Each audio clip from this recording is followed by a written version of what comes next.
X-Men Apocalypse. Alright, so X-Men Apocalypse is a film that I've reviewed before.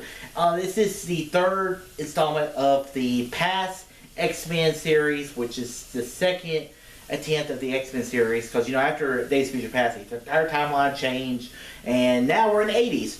One of my big gripes of these movies has always been that we jump 10 years every time. I feel like we could have either stayed in the 60s or stayed in the 70s. But when we jumped to the 80s, I was just kind of like, why are we jumping to the 80s? There's really no point to jumping to the 80s just because everyone looks the same. I don't think James McAvoy and Michael Fassbender will look the same after 30 years.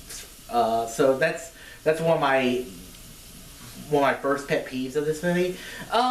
Apocalypse is a character that I absolutely love. That I love the comics version of the character. I love the cartoon version of the character, and like he's like one of the coolest villains in Marvel. Unfortunately, I'm not the biggest fan of Apocalypse in this movie, and it's just nothing to do with Oscar Isaac, because I think he does exactly what they wanted to do.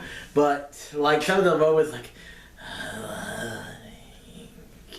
And then the speech, I remember when I did my review of this one, I opened with the everything they built will fall, and in the ashes of their world, we'll build a better one.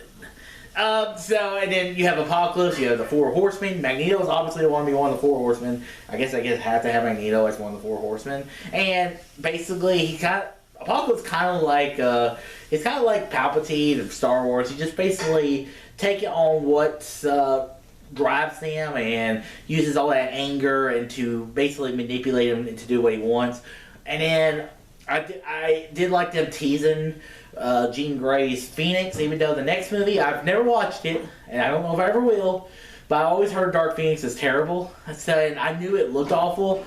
So I never watched it, but I heard it was awful as well. So that's not really anything lost there. Overall, X-Men Apocalypse had moments because there were some things I like. Like I like the casting of our X-Men characters. Nightcrawler is cool. I love Quicksilver. He's probably what steals the show in both Days of Future Past and Apocalypse. I also like Jean Grey, Cyclops.